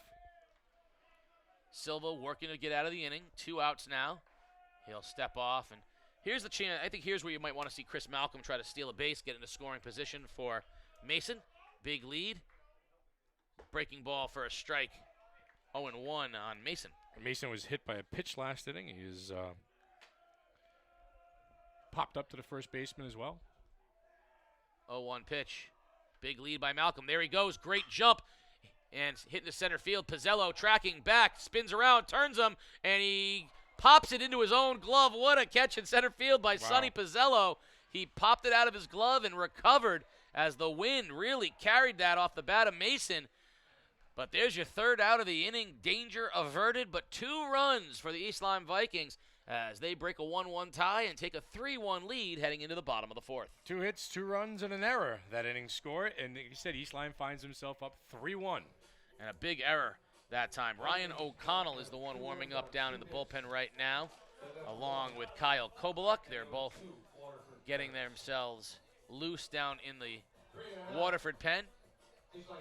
Allard will be back on the mound in the bottom of the fourth inning for East Lyme, and he's going to get the middle to bottom part of the Waterford lineup. He'll face Matt Driscoll, Peyton Sutman, and Bobby Silva. And we'll see if Art Peloso does anything with that bottom part of the order, as he's got some people warming up down in the pen. 5 hits and 3 runs through the first 3 innings for given up by Daniel Allard. He's pitched a pretty tidy game thus far outside of that first inning where he got himself in a little bit of trouble. Like the way he's pitching right now, like his command up there. I do as well. 3-1 game, bottom of the fourth. In National Baseball news, of course, the Boston Red Sox with a mildly surprising move today as they designated Hanley Ramirez for assignment. They have a week to trade Ramirez or he becomes a free agent, and they did that in cooperation with activating Dustin Pedroia, who's not in the lineup tonight. But Pedroia, You like that move? It was a necessary move, and I will explain why. So Hanley Ramirez has a vesting option of $22 million if he reaches 495 at-bats. There was no way going into the season that was ever going to happen. Right. But he got off to such a hot start, the Red Sox were forced to play him every day, and they said, listen, if he's going to hit third and bat like he did in April, maybe we're going to have to suck up the $22 million. Well, he hasn't gotten a base hit in the last 6 weeks. He's really struggling. And the Red Sox were going to make this move at some point. They're going to do it with Pedroia. They figure that Mitch Moreland and Blake Swihart can give just as much production at first base as what Hanley's done over the last 6 weeks. And see, they're not going to. There's no way they were going to let that $22 million kick in. So the Red Sox have parted ways. Yes, that is exactly right. And a baseball decision because he's not very good. So parting ways with Hanley Ramirez again are the Boston Red Sox, and now the double signing of Pablo Sandoval and Hanley Ramirez. Who did they trade him for the first time around? They traded him for Josh Beckett. Is that what they traded him for? And they got him and Lowell. Yep, traded him over. They got Lowell and Beckett back from the Marlins. Annabelle Sanchez and Hanley Ramirez went over to. Driscoll leads off here in the bottom of the fourth for Waterford in a 3-1 Viking lead, and Allard falls behind 1-0. Matt Driscoll 0 for 1 in the ballgame. 1-0 pitch. Fastball inside part of the plate. Strike one and evens the count at 1. Allard challenged him inside and evens the count. 1 ball, 1 strike on the designated hitter, the senior. Lined back up right to the shortstop, Malcolm. Big hop off the grass, fires across the diamond to Diaz for the first out of the inning. Malcolm to Diaz, 6-3, 1 out in the 4th. Routine room service hop to Malcolm at short. Sometimes those balls off the left-handed bat can be a little bit tricky. They get a little English on them, and when it hits the dirt, that one hopped up nicely off the grass, right to Malcolm. 1 out, and Sutman will hop in. Oh, we're going to get a pinch hitter here. Number 15, Trevor Yeomans, will pinch hit for third baseman Peyton Sutton. Another member of the state champion basketball team. So 1 state champion pinch hitting for another state champion. Yeomans pinch hitting for Sutman. Yeah, a lot of food up here in the booth, too. I'm getting... None of which has been given to us. No. Fouled back to the screen, 1 ball, 1 strike. You're up here in the booth. We got a lot of dignitaries up here tonight, too. I mean, we've I got one of Mike the DeMarno, one Kevin of the, Moreland. one of the great coaches, one of the great officials, one of the great writers, and no one's brought me food. I don't know how that works out, but chopper to the right side, foul and out of play. Count 2 strikes. Unfortunately, I can't eat. No, Uh-oh. Casey's on a diet. The great Phil Orby heading down. He might bring me up an entire cow. He might bring an entire cow. Well, it's Friday night. They got the burgers going in left field. There you are, Case. How you guys doing? 2 strikes on the pinch hitter, Trevor Yeomans. Yeah. Fastball freezes him. Strike 3. Nice pitch by Allard. Good pitch, Allard. It's 4th strikeout of the game, and went right at pinch hitter Trevor Yeomans. And again, I like the pace, and I like the way his command is on the mound. This young sophomore is, light years ahead of being a sophomore. He's more like a junior or senior at this stage. Yeah, that's 2 outs, and that's when your team gives you a lead like East Lyme just did, to come right out like that, pound the strike zone and get 2 quick outs is invaluable. Yep. Bottom of the order, absolutely what you need to do.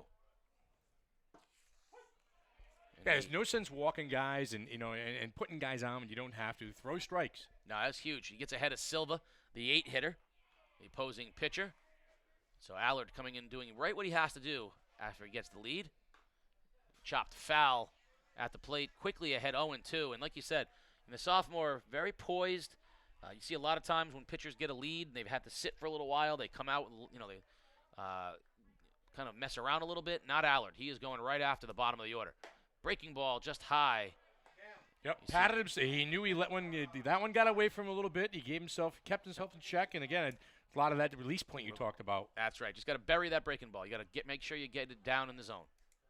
And that's outside that time. And as you get tired, it gets a little hard. Sometimes your hand, you just get that release point up high. You don't finish quite as well, and bury that breaking ball. Here you're gonna see him go away with a fastball on a 2-2 count.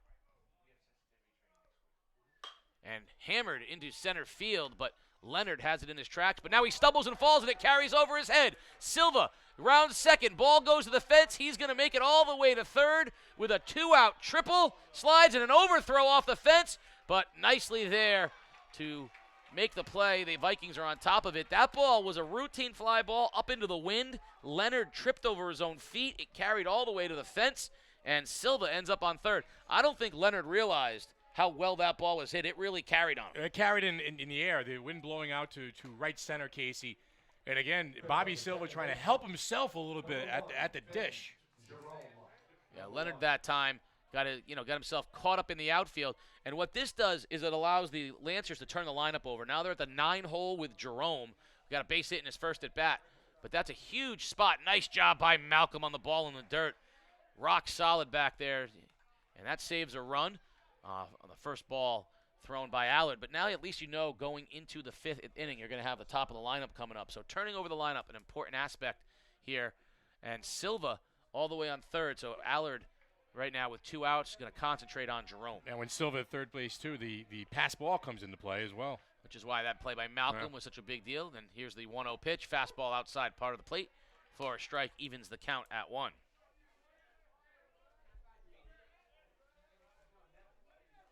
One ball, 1 strike on Ben Jerome. Another great play by Malcolm, the catcher. That's 2 runs he saved. And I'll tell you what it does. The confidence that a pitcher has, knowing that is the great, the great Phil Orby right there taking care of us with a little barbecue. That's fantastic, too. Look at fork. You even got a fork and knife for that. 2-1 pitch to Jerome on the outside part of the plate. Evens the count at 2. Thank you, Coach. It's tremendous. Evens the count at 2. 2-2 on Ben Jerome, the sophomore. Chopped foul, and he stays alive on 2-2. But the confidence in your pitcher that your pitcher has when he can throw a breaking ball in the dirt. So now you call breaking ball, and the pitcher knows I can throw this anywhere. Yeah, my guy's going to block it, yeah. Yeah, that's huge for the confidence. And there's that breaking ball, swing and a miss in the dirt, so Malcolm's going to throw down. But there's the example right there. He buried the breaking ball. He wasn't afraid. He knew his catcher had his back. Big strikeout to end the 4th inning. And after 4 innings, 3-1, East Lyme on top of Waterford. That's the little things there, Casey, you're going to have to do to win these ball games and win a championship. And, again, teammates picking each other up a little bit. Luke Leonard slipping and falling, giving up the triple to, Bobby Silva. No harm, no foul. Like I said, we got your back here. Very, very high-levelly played baseball game. Going into the top of the 5th, and we're going to have a new pitcher in the ball game. Right on cue. Peyton Sutman will come into the ball game on the mound for Waterford. Robbins, Levesque, and Patterson due up for the Vikings. So the 5, 6, 7 hitters for East Lyme. And Sutman into the ball game. Get a little mound work. Big sophomore, 6'3". Trying to follow in the footsteps of his 6'4" older brother. Sutman with a fastball and a little bit of a slurve. Part of a bright future here for the Waterford Lancers on the mound. They're going to graduate Michael Burrows, and they're going to graduate Walker Sutman. But next year, and they're going to graduate Silva. Yeah. But next year, you're going to see them trot out Ryan O'Connell and Peyton Sutman and Nathan Landon and Jared Burrows is going to get a lot more time on the bump next year. Heading to the top of the 5th inning in a 3-1 ball game. Ready to go here in the ECC championship game. Art Peluso and the Waterford High School Lancers find themselves down 2 in the 5th inning as they'll send Peyton Sutman to the mound for his first inning of work. They closed the book on Bobby Silva, unofficially 4 innings pitched, 7 hits, 2 strikeouts, gave up 3 runs. And I think he did just what Art Peluso wanted him to do. I think if you said before the game, hey, would you take 4 innings and 3 runs? Yep. I think he'd say yes. Right now, they're just not scoring runs against Allard. They're going to have to do that.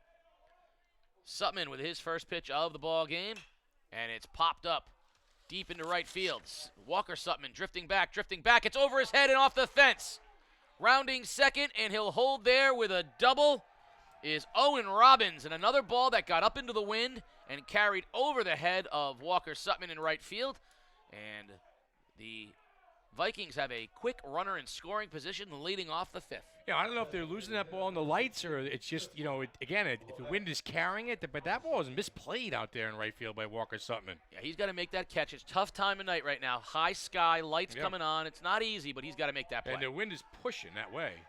Sutman sails a fastball over the head of Scotty, and Robbins will head down to third. Tristan Levesque is in an RBI spot now, the designated hitter, with a chance to tack on another run. 3-1 right now. East Lyme on top in the 5th inning and a chance for more. And they're going to have to bring the infield in. They can't allow any more runs. So tough spot, man on third and nobody out. Sutman's going to have to pitch out of it. Fastball outside, 2-0 on Levesque.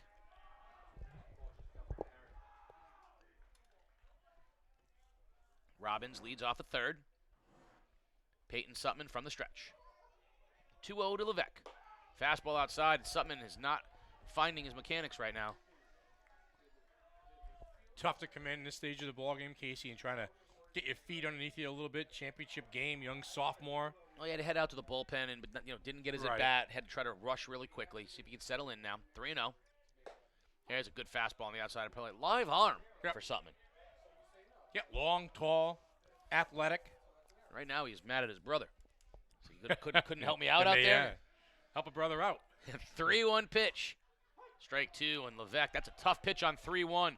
Up to the lefty, belt high outside part of the plate. Not a pitch that Levesque was looking for. He wanted to Went try something to inside a little bit. Yeah, that's right. He wanted to drop something down in the zone, and here's the 3-ball, 2-strike count. Hammered into center field. Pizzello on his horse, heading back, over his head, off the fence. Robbins will score. Into second with a second double of the inning is Tristan Levesque, and East Lyme takes a 4-1 lead. Hey, wasn't fooled that time. That ball was hammered to center field into the wind. Pizzello had no chance. Yeah, Levesque sat back on that fastball and said, "Thank you very much," and took it one hop to the fence. Tristan Levesque, 2 for 3, double RBI. Huge ball game out of the 6th hole for the Viking hitter. Third baseman Eric Patterson, he's going to bunt, and he fouls it off at the plate.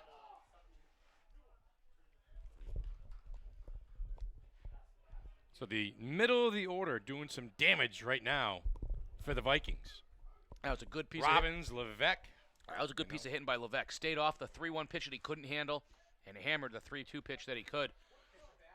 1 strike on Patterson, the third baseman. He's not squaring around this time. He takes a fastball high, 1-1. Interesting, bunting your 7-hitter with nobody out into your 8-hitter, trying to squeeze across one more run. I think you got a big inning brewing and you let everybody swing, but that's why I don't coach. High fastball, swing and a miss by Patterson. That'll make the count 1-2. Well, you do coach. Well, yeah, but I haven't coached this age group in quite a while. Yep. Once upon a time. The 1-2 pitch from Sutman. Breaking ball in the dirt. Skips by Scotty. And over to third base will move Levesque. As Sutman has given Scotty fits here in the 5th inning with some wild pitches. And now the infield's going to have to come up again, down with a 4-1 East Lyme lead here in the 5th inning. 2-2 count to third baseman Eric Patterson. Sutman from the stretch. Base hit up the middle by Patterson. Clean single puts the Vikings on top 5-1. Peyton Sutman has faced 3 batters and given up 2 doubles and a single and 2 runs here in the 5th inning. And not the, Art Peluso is going to come out and talk to him. That is not the effort that Sutman was hoping for. He's also had 2 errors at third base. A night he would like to forget, I'm sure. Not his best night. And the good news is that he will live to fight another day as the Lancers. Two more years. And the Lancers, I don't want to discount, and that's going to be all for Sutman after he faces only 3 batters. I don't want to discount the ECC tournament, but Waterford is the defending state champion, and that's the tournament that they want to win. If you had to ask them this tournament or the next one, it's the next one that they want to win. They've bumped up a class. They're in Class L now this year, and a very, very tough draw against Notre Dame of West Haven. Yeah, that's brutal. That is a tough draw. As one of the premier teams in the state and one of the premier conferences in the state. Ryan O'Connell, the sophomore, into the ball game for Waterford. He'll be the 3rd pitcher of the night, 2nd of the inning here for Waterford. O'Connell, the hard-throwing sophomore. A little country music going on down there, and in between innings and in between pitching changes and stuff. I know you're a big country music fan, aren't you? I don't want to say what I said off the air because I'll get in trouble. Yeah. So I will simply say that when I hear country music, I'd like to hit myself in the hand with a hammer. Take that could mean I like it. That's not country. Enjoy it. Look at that setting right there. That's not country? I look at that sky right there and I think a beautiful poetry. I don't think country music. But that's okay. Well, you are a Renaissance man. Hey, listen, I am not down. If you like country music, then I mean that the universal you. All right. But by all means. All right, not me personally. No, you look at that sky and you think Megadeth. or you too, Under a Blood Red Sky. How is that? See, now we're finally speaking the same language, right. Sports Doctor. All I'm right. surprised you didn't say something that involved Tommy Thayer. There's some young guys out there warming up. They're throwing a football, I think. No. Oh, it's a baseball. All right, it's baseball season, yeah. Down the right field line here at Fitch High School, Ryan O'Connell comes in with a tough spot. Runner on first, nobody out here in the 5th inning, and East Lyme on top 5-1. He'll face the second baseman, Drew Mengi, the 8-hitter for East Lyme, as the Vikings want to see if they can tack some more on to this big inning. They've scored 4 runs in the last 2 innings, have the Vikings breaking a 1-1 tie and propelling themselves here into the lead in the ECC championship game of boys baseball. O'Connell, first pitch from the stretch, and a bunt from Mengi, and it'll be foul. 1 strike on Mengi. Drew Mengi 0 for 2 in a strikeout out of the 8-hole tonight for Coach Jack Biggs. Another one of those two-sport athletes. Saw him out there in basketball season. Backup point guard. Off guard, 2-guard for Jeff Bernardi and the Vikings. Replay, of course, the center fielder, Luke Leonard, the other guard. Throw over to first and diving back safely is Patterson. I get the sense that, and we'll talk more about Waterford's journey into the state championship in the next half inning. I got a few questions for you. 0-1 pitch. Squares the bunt, pulls back, snap throw to first base, and back in safely is Patterson. 1 ball, 1 strike. You get the sense for the Lancers after they get past their first 2 or 3 pitchers, it becomes by committee running into the state tournament, or they're only going to need 2 arms? You need 2 good starters, which they have, as a fastball sails wide, 2-1. You need the 2 horses, and Burrows and Sutman are the 2 horses. They can give them low pitch, deep games. Then you need a 3rd guy who can be sort of your swing guy. They've got that in Jared Burrows. And then you just need as many arms as you can get. Opportunity at a bunt, and he offered, missed, count 2-2. So, you need somebody else. You can get through the tournament. You can get through with 3 guys. I mean, obviously, they've got enough arms to get through the tournament. I mean, a guy like Silva can pitch in the tournament. So can Kobaluk. So can O'Connell. Strike 3 on Mengi. First out of the inning recorded via strikeout. 1 down here in the top of the 5th. You could throw O'Connell, Kobaluk, Silva. Those guys can all pitch in the state tournament in the right situation. Right. But you're giving it to, Michael Burrows and Walker Sutman need to give you 5-6 innings in the games that they pitch. And they want them to pitch a total of 4 games. Fastball on the inside part of the plate. Strike 1 on the number 9 hitter, Jacob Diaz, the big first baseman of the Vikings. Good pitch that time by O'Connell. Came right inside with some heat. I'm impressed with O'Connell. A little gas. Yeah, he's going to go right at these batters. At the bottom of the order, you might as well. 0-1 pitch. Breaking ball in for a strike. 0-2. I tell you, I like the way O'Connell attacks the hitters. I like his delivery. He's got a good live arm. So Waterford certainly has options, but they want Sutman and Burrows to pitch 4 games in the state tournament and give them innings. Fastball fouled out of play, keeps the count 0-2. And then you got your Jared Burrows and you got your other arms that come in and kind of fill in that time. But in order to win a state tournament, you got to get lucky. You got to win a game you shouldn't win. Yeah. And you got to win a game where maybe the other team plays better than you. Pitch in the dirt. Runner goes. Throw it out a second is late and stolen base for Patterson, and they'll have another man in scoring position. Count will be 1-2 on Diaz. 1 ball, 2 strikes here in the top of the 5th inning. East Lyme on top of Waterford in the ECC championship game.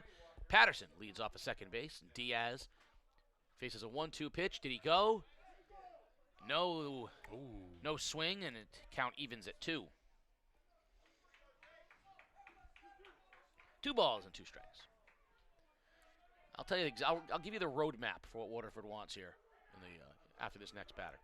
2-2 pitch, fisted into right field. Sutman drifts back and makes the catch. No tag at second as Sutman throws. Shows the arm there, doesn't he? Misses the cutoff man and shows the arm. He aired that one out right there, and 2 outs. They want Burrows to give them. So that the problem is with that draw of Notre Dame is there's a good chance. You always want to have that first round game where you just go out and beat somebody 8-1. And that's not going to – Notre Dame's going to stick. So you might end up having Burrows and Burrows both needing to pitch in the first game, eke out a 3-2 inning, 3-2 win or something like that. Then you need Sutman to come back with a complete game in the second game. Base hit back up the middle through by Burrows by Luke Leonard. Rounding third and heading home is Patterson. Here comes a throw to the plate from Pizzello. It is high. And in to score is Patterson, and the Vikings go up top 6-1. On down to second base is Luke Leonard with his second hit of the game, and he knows, he loves to run, and he's down at second base with 2 outs. Yeah, 2 for 2. I'm sorry, Luke Leonard. 2 for 3. Casey, double base hit, 2 RBIs, and 2 runs scored. He is doing a little bit of everything out there for Jack Biggs. 6-1 in the top of the 5th, 2 outs, and foul ball off the bat of Chris Malcolm, with Leonard down in scoring position. Of course, state tournament play starts on Tuesday for all the local teams, and Waterford is going to be hoping they can make something happen with Notre Dame and East Lyme and Guilford. Another tough draw for them.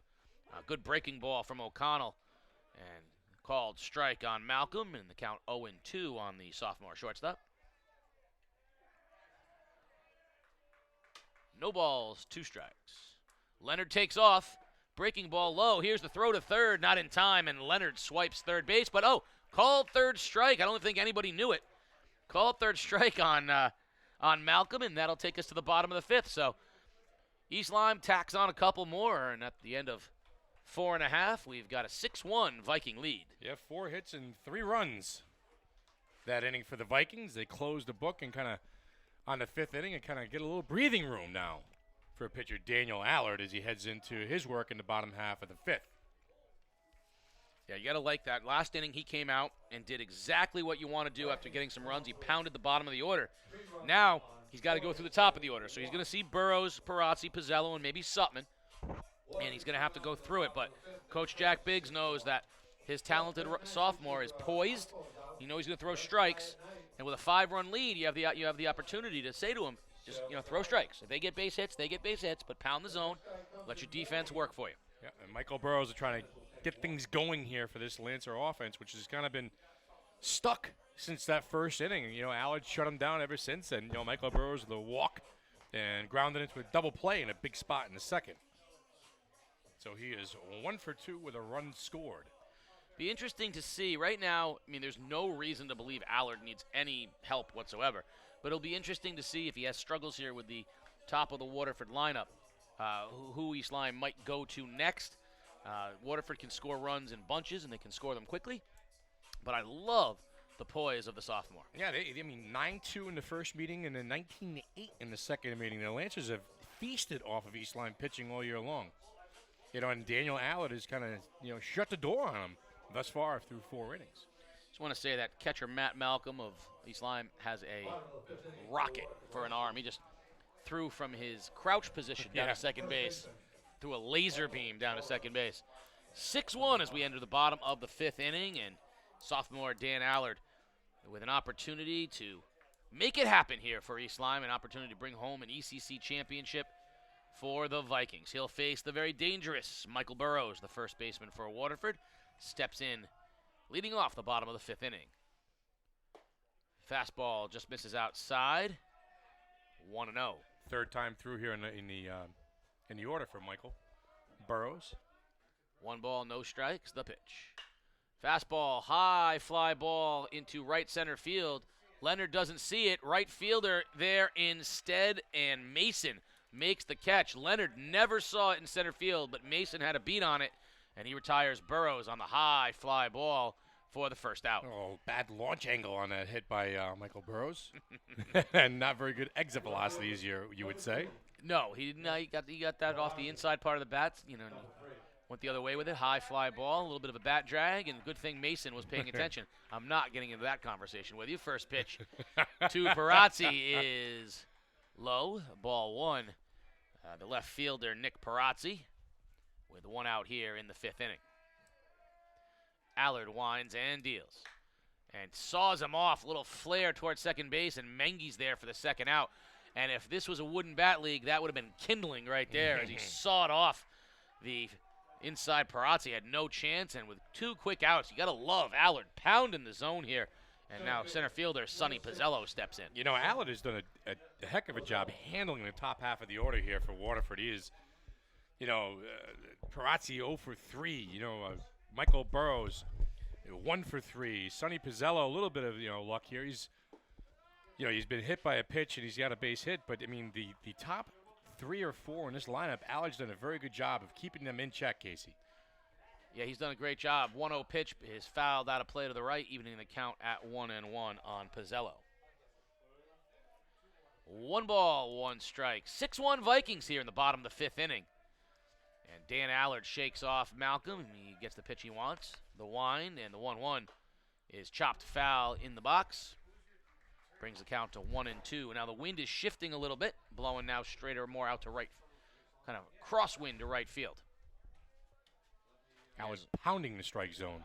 Yeah, he's doing a great job. 1-2 pitch to Pizzello.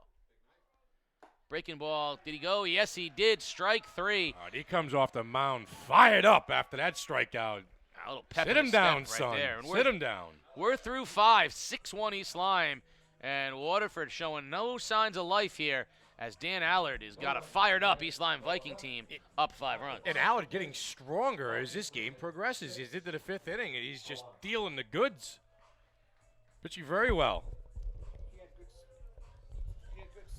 Spin rate, yeah. Mike DeMoro, who wants to make sure. Get into this Mike just wants right to make sure everyone in the world thinks that he's stupid. He wants everyone to think that he's an anti-intellectual. That smart people somehow have no value because Mike doesn't want to admit that spin rate is nothing new. It just means how tight you throw the damn baseball. But that's okay.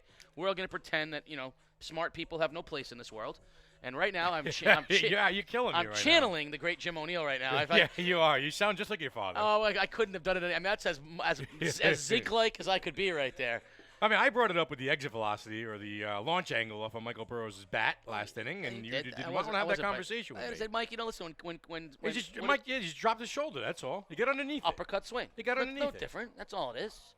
But like the Zinc Man would say to Mike, when Copernicus was doing math, he should have said, "No, Mike, we'll stop here. We're not no more math. We won't improve. We won't learn anything. Let's just stop it right here." Look at that view. Isn't that very country-esque right there? would you knock it off?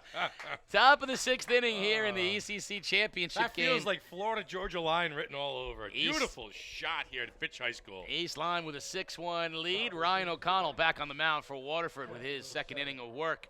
Did a nice job. He did a nice job coming in and keeping things in check after things got away from Peyton Sutton a little bit. O'Connell found a strike zone and struck out 2 of the 4 batters he faced. Just misses first pitch to Matt Malcolm, the catcher, leading off here in the top of the 6th. There's a lot of fun here on game day, don't we? I don't know about you, might be having some fun, but I don't know. Misses high, 2 balls, no strikes on Malcolm.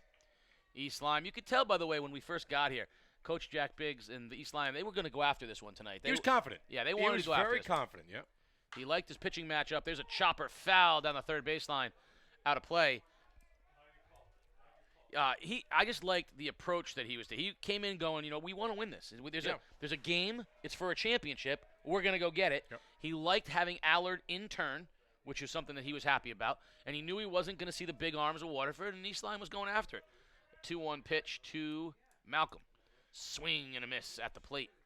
2-2. Well, I talked about the doubleheader they had to play on Monday, and again the 5 games in 6 days. Other way around. Oh, 6 games in 5 days. I'm sorry. It's very taxing on a staff, and like you said, it's his Allard's spot in his rotation. 2-2 pitch.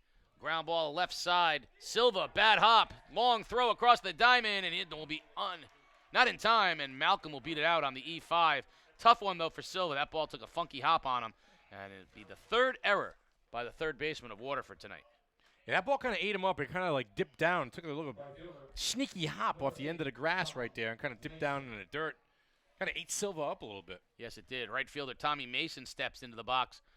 Malcolm will take his lead from first. O'Connell, a big, lanky sophomore from the stretch, and he'll throw over. Malcolm dives back safely.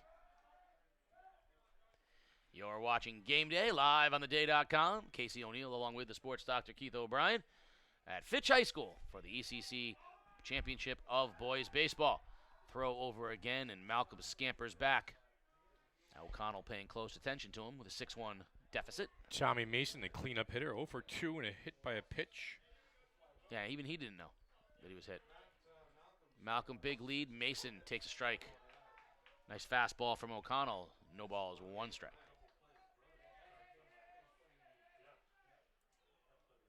Good spot here for the hitter to get himself going a little bit. Mason. Another throw over there. If this was the major leagues, they'd be booing right now. I don't know if I like these little auxiliary lights that just got turned on in the parking lot. I wonder how if that's in the hitter's sight line there as a batter. That was center field lights right behind the flagpole. That could be a difficult. And out of play off of Mason, count 0-2. See what I mean, right? Those lights. Yeah, it's safety though. It's public safety. I understand that, but lights off. This is the downside of night baseball. When they played during the day here, that was never a problem. Right. So when they created the field, they didn't want to create the batter looking straight into lights. That wasn't the idea. No balls, 2 strikes. Snap to throw to first. They got Malcolm picked off. Burrows. They're going to get him in a pickle. Pickle time. back to Burrows, and Malcolm out of the baseline. He's going to get tagged by Jared Burrows, and he is out at second base. So taking a little too much liberty down there was Malcolm, and a nice backdoor throw by Scotty, and there's the first out of the inning. They got caught in no man's land out there, Casey. Nice job there by Waterford in the rundown. And the count will be 1-2 on Mason. So if O'Connell can throw a strike here, you go from having a little bit of trouble to 2 quick outs and give Waterford a chance to at least get back up to the swing the sticks one or two more times here in the ballgame. 1-2 pitch. Bounces a breaking ball, evens the count at 2. 2 balls, 2 strikes. Top of the 6th inning here. East Lyme with a 5-run lead. Tommy Mason awaits the pitch. Inside corner, strike 3. Froze him on the inside part of the plate. Nice pitch from Ryan O'Connell on the second out. Yeah, good inside cheese that time by O'Connell. Just coming right at the hitter and busting him on the inside part of the plate with the fastball. Kind of froze Tommy Mason. Going to bring up left fielder Owen Robbins. He was the beneficiary of the first of the misjudged fly balls. He got a double leading off the whole inning. He takes a fastball up high for a ball. O'Connell has struck out 3 out of the 6 batters he's faced since entering the ball game. 1-0 hard. 1-0 pitch to Robbins. Swing and a miss. Strike 1. Only a sophomore is Ryan O'Connell. I'd refer to him as a young sophomore, but Mike DeMar would yell at me again. Of course he's young. He's a sophomore. They're all young, regardless. They're young when they're seniors. Outside on a bouncing breaking ball. 2-1. But you can't call him a young senior. I can call him a young senior. I'm going to be an old senior soon. A senior citizen. Lancers not in it from the beginning here. Down 5 runs here in the 6th. O'Connell with a 2-1 pitch. Slap down the right field line. Tailing, foul. And that'll even the count at 2-2. Sutman gave it a run, but too much ground to cover out there, and the count even up. 2 balls, 2 strikes, 2 outs. Deuces wild here in the top of the 6th.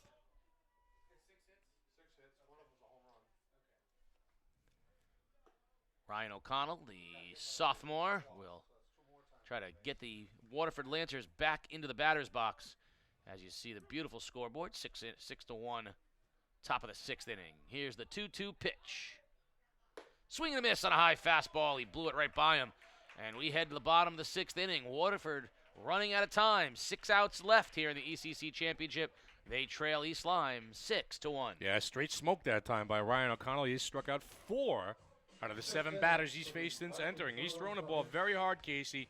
Nice job here coming in and kind of righting the ship a little bit for Coach Arpalusa. Now 4, 5, and 6 batters of Waterford coming up here. If they could ever chalk up a couple right now, turn the lineup over, and make something interesting. But I got news for you.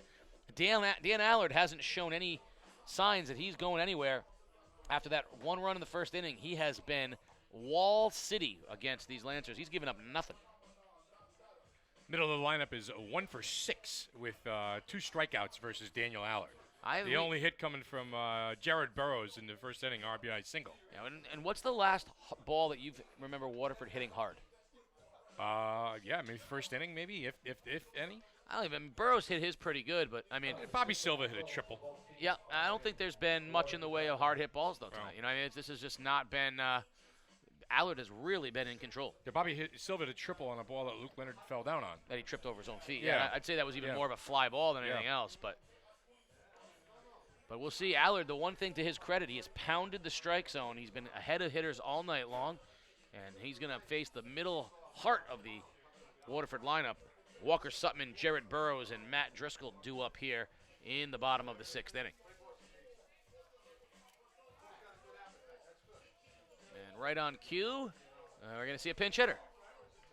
I think Coach Peloso is going to get some of his guys some time, and he is really prepping for the state tournament. He's going to send a pinch hitter up. That's going to be Nathan Landon will pinch hit the junior.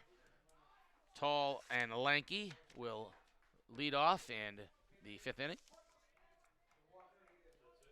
And Allard with the pitch. Swing and a miss. Come right off the bench and take a hack. Yep. Strike 0-1 now on Landon in the bottom of the 6th inning. Allard deals Fastball on the outside part of the plate. Strike 2.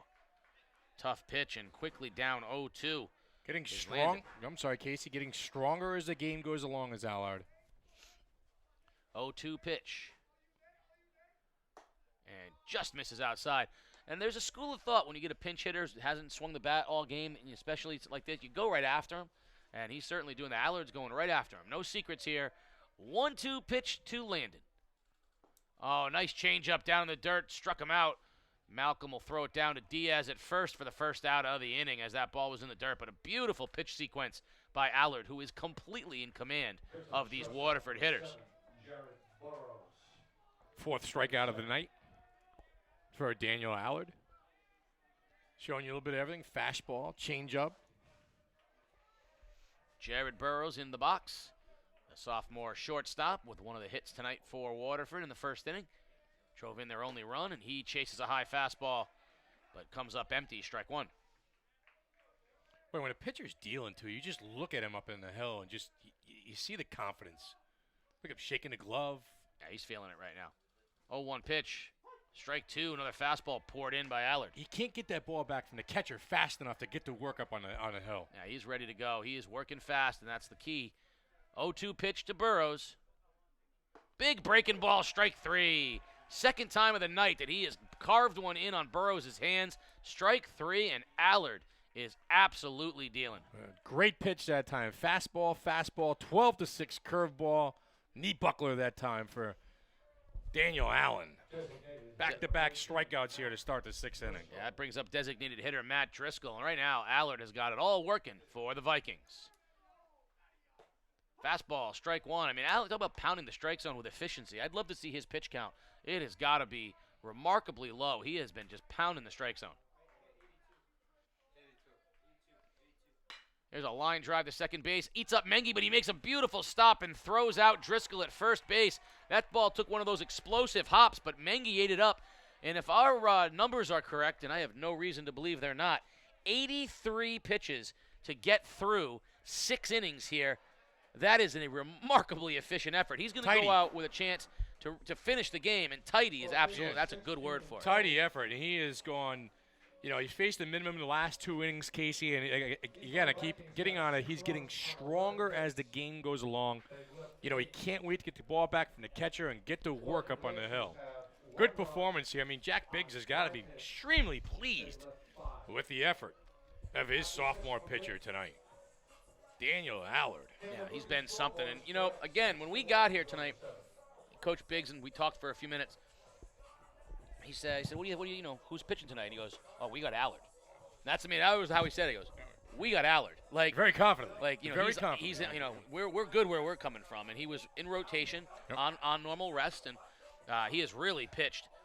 Very impressive ball game tonight. 3 pitches working for him, just strike after strike after strike. And after that shaky first inning, nothing going there. Nah, he's been dealing. He's been dealing the goods. And he'll now go to the top of the 7th inning. East Lyme is 3 outs away from an ECC baseball championship. And they will see if they can make some noise here in the 7th inning and pad the lead. Right now, the hitters are up there going free swings with a 5-run lead. You look back at the history of this East Lyme team, Casey. They lost, in 15 and 16 in back-to-back years in dramatic fashion, lost in the state finals. And last year, I believe they lost to, Foreign? Yes. In the opening round, and Foreign was under 500 heading into the tournament and won the whole thing in Class L last year. Yeah, they were the team that was not supposed to be there. Yeah. Caused a lot of controversy. Mm-hmm.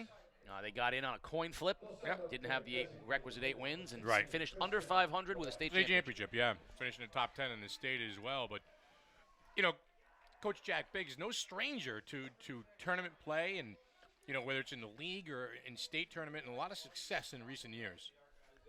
Tristan Levesque will lead it off. 1 ball, no strikes. And that's outside, 2-0. Did Foreign get into the coin flip over in London last year, correct? Yes. Whalers were left out, and Foreign won a state championship.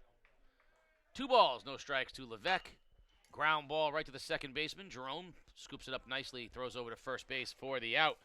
1 down here in the top of the 7th. They still bother you. What's that? Still bother you. That the Whalers didn't get in by a coin flip? No, it's not. I don't mind. They shouldn't have been in either. Right. I don't. The coin flip bothers me. Not that New London lost the coin flip, but that the idea of a team that didn't get 8 wins got in because they wanted to even out the bracket somehow. So why even put the 8 wins out there if it doesn't matter? Swing and a miss. First pitch to Eric Patterson. So I just, I'm getting old. I'm getting cranky. I'm complaining about more and more in my old days. You're okay. So. Just to let your inner father come out of you, Jimmy O'Neill, and you said you. Well, the beating math, up Mike DeMauro the back math there. thing. Yeah, I gotta rip Mike DeMauro apart a little bit. No, So. that's all right. Mike likes to Mike's be old snarky. school. Well, he likes to be snarky. Old school. He wants to pander to the ignorant masses. That's what Mike likes to do. He wants to make sure that he's popular with the anti-intellectuals. So, not like you, sports doctor. Well, there he is. There's Mike. The great Mike Hey, DeMauro. Mike's on screen. Right. Look at him. Look him down here. He's on. Say You're hi, on. Mikey. Hi, Mike. Say hi. You're on. That's it. Mike, would someone really need to explain cameras to you now? I mean, they're not new. Those aren't advanced metrics. Ground ball to the right side for the second out of the inning. There you just waved, Mike. Go ahead. Wave again, Mike. Don't worry, Mike. The magic picture box will take care of getting your image out there onto the screen. 2 outs here in the top of the 7th inning, and stepping in for East Lyme will be a pinch hitter, it looks like, Joshua Welsh. So Josh Welsh will get a pinch hitting chance here for East Lyme. And ball outside, 1-0 on Welsh. Welsh, a sophomore, getting an opportunity to grab an AB here in the championship game. And he takes ball 2 high from sophomore Ryan O'Connell. So a couple of sophomores here doing battle in the 7th inning of the ECC championship game. 2-0 from O'Connell. Swing and a miss. He got a fastball by Welsh. Hard gas on the outside half of the plate that time. O'Connell's bringing it since he's brought in the game. He's pitched very well. Again, sophomore. The cupboard is it ever bare in Waterford?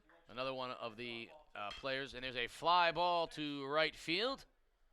And settling underneath it for the catch is the Lancers, and will go to the bottom of the 7th inning. And it is 6-1 East Lyme, 3 outs away. As Landon put that away in right field, and Waterford with a chance here. They need 5 runs to tie this thing up. O'Connell was part of that great Little League group and Babe Ruth group as well. Yeah. You can see why. He went out and dominated at that level. He's got a live arm. And speaking of dominating, Dan Allard, he of the 83 pitches, will have an opportunity at a complete game here. A memorable moment, right? ECC championship game. He's got a chance to beat Waterford High School, the defending Class M champions, with a complete game if he can get 3 more outs. Yeah, trying to seal the deal is Daniel Allard for Coach Jack Bigsy. As you see the big crowd here tonight. It's a great crowd for a high school baseball game. I mean, all along the it's almost like stadium seating up there on the hill. You know, it looks pretty good with shrubbery back there, and So the cool kids all sit on the hill. Full, yeah, bleachers are full. You know, 4-legged friends here rooting them on as well. Man's and that best Lee friend. Elsie walking his dog over there. Is that Ozzy? That's not Ozzy. The chairs are out. That's where the cool kids hang out there on the hill. Yeah. And we are ready to start the 7th inning, the bottom of the order for Waterford. It will be due up. Rotten Long Point breeze coming in now off the Long Island Sound. You got big plans Memorial Day weekend? I got a baseball game. Got the All-Star game. The Junior Voice is playing in the All-Star game in Colchester tomorrow. Got a parade scheduled for Sunday. We'll Sure. see if that happens or not. And then little picnic down at the mom's house tomorrow. So Sports doctor's a veteran. Sports doctor has I served know. his country. I know you have. It's one of the 6 years Army National Guard. One of the first things that I ever told you earned my respect was the fact that you did that. I always will appreciate it. Swing and a miss by Ryan O'Connell. He fouled it to the backstop. Quickly 1 strike. Sports doctor earns all of our respect and accolades, as do all of our veterans this weekend, as always. 1 strike poured in by Allard. Quickly ahead 0-2 on O'Connell. Again, you hate to use out that term, pounding the strike zone, but that's exactly what he's been doing especially the last 3 or 4 innings. Yeah, just strike. 0-2 to O'Connell. Strike 3 as he absolutely peppered the outside corner, carved the black, hit Malcolm's mitt, and 1 out here in the 7th inning. As Allard just carving him up. Yeah, he's striking out 4 out of his last 5 batters, and he is just dealing the goods and getting stronger as this game goes along. And he wants the ball, Casey. Look at him. He just wants it. Yeah, this is one of the best efforts we have seen in the high school level in the past couple of years. I mean, he has really dominated that much. 80, he's going to be under 100 pitches. Silva steps in. Silva, I think, the last guy to get a hit off of Allard with a triple, which was really a wind-blown Luke Leonard ankle breaker triple, as Leonard fell down. And all that time defending Mikey Bassetto, Leonard never tripped. Out in the outfield, he breaks his ankles going after a fly ball. The 0-1 pitch is inside and low, 1-1 on Silva. That triple seemed like a long time ago for the Waterford Lancers. It was a long time ago. It was 3 innings ago. Bobby Silva was the Waterford starter tonight. Did well, but got into some trouble in the 4th. And he pop up on the left side. Out goes the third baseman, and the shortstop Malcolm will take it, and it drops off his glove. Falls into left field, and into second base goes Silva. Malcolm shaking up on the play. Landed awkwardly. The ball off the left-hander was tailing away from him, and he tried to cut off the angle and awkwardly reached back over his shoulder for it. He's okay. And with 1 out, a runner in scoring position, Bobby Silva on sort of a pop-up double into no man's land out in the left field Bermuda Triangle of the third baseman, left field, and shortstop. No man's land out there. That's Bermuda Triangle time right there.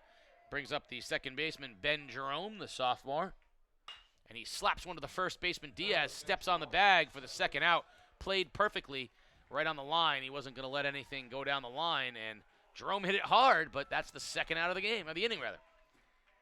Get a chance to head down to the field. I'll get a chance to talk to Jack Biggs. I'll talk to Daniel Allard, Casey, but you could take us home on this championship week here on game day.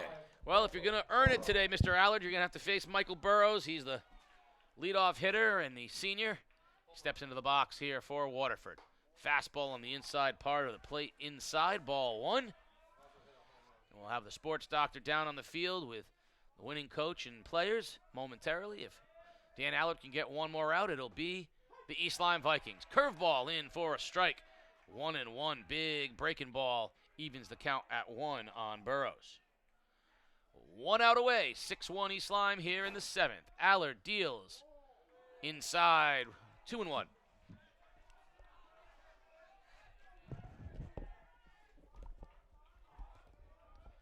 2 balls, 1 strike on Burrows.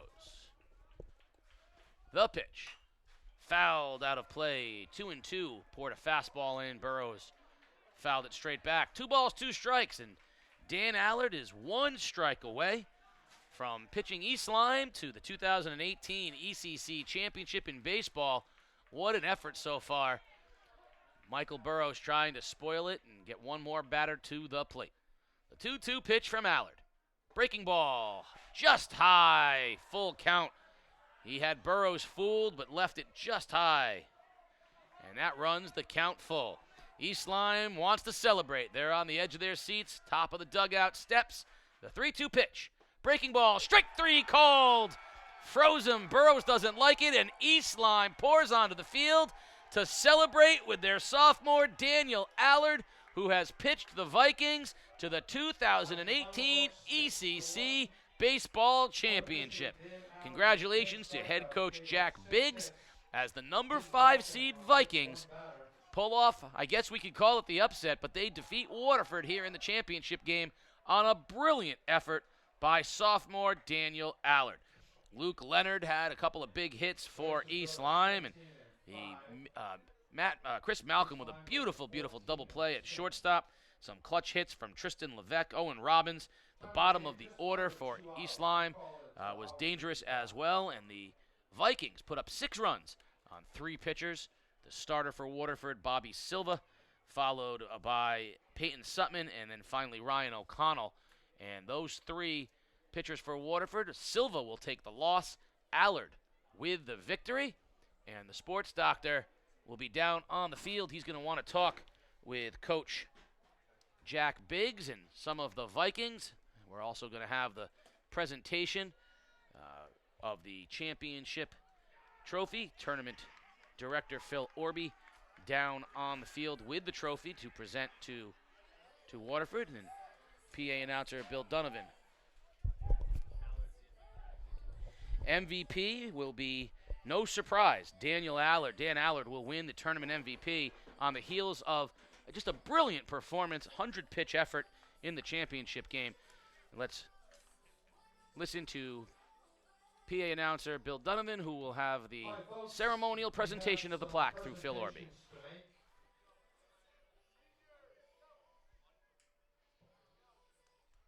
Captains for the East Lyme Vikings will accept the championship plaque from co-chairman Mr. Phil Orby, AD up at Montville High School.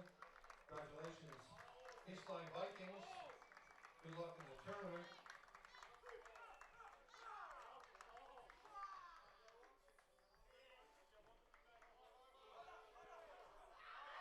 There it is, team effort, the East Lyme Vikings, ECC Boys Baseball Champions for 2018. Chris Malcolm, Luke Leonard. We've got one more announcement to make. One more announcement. There they are, the 2018 ECC champions in baseball, the East Lyme Vikings. The tournament's most valuable player. And the tournament MVP, Vikings coaching staff selected Daniel Allard, a sophomore tonight, Dan Allard, will win the MVP of the ECC tournament. 10 strikeouts, 6 hits scattered, only 1 run. Brilliant effort by the sophomore, and his teammates are so happy and proud of him and for him as he wins the MVP of the 2018 ECC tournament. So great effort that time. This day on this night, beautiful night at Fitch, Dan Allard, as the Vikings will head into state tournament play against Guilford on Tuesday. Tough draw. The Waterford Lancers will have Notre Dame of West Haven on Tuesday, which is a brutal draw. But two great teams, the perennial favorites in the past years here in the ECC tournament, and this year it goes to the Vikings. The sports doctor's down on the field, and he's going to grab Coach Jack Biggs.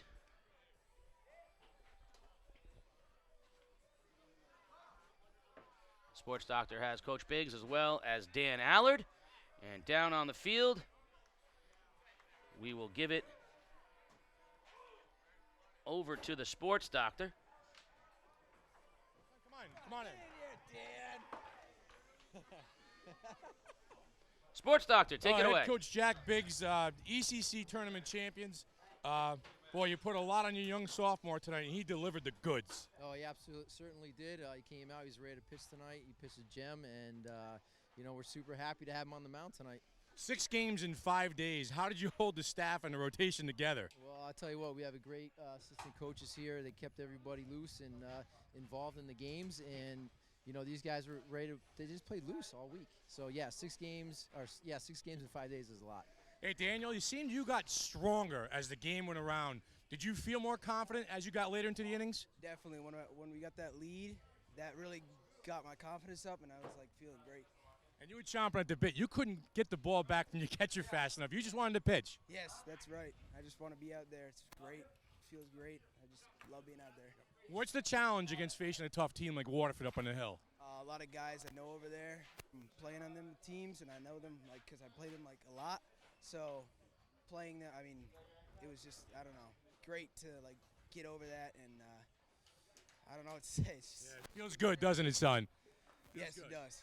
All right, Jack, what does this mean for you guys heading now into state tournament play next week? Yeah, look, we're excited to have this tournament back at East Lyme, the championship, and we're just getting ready now to gear up and compete in the Class L tournament. Seems like it's been Waterford, East Lyme all sports season long, and you broke the tie here a little bit. You know, they got you in basketball, you guys get them in baseball. So good things happen at East Lyme High School. Absolutely. These guys are chomping at the bit to come on in, so why don't you guys come on in?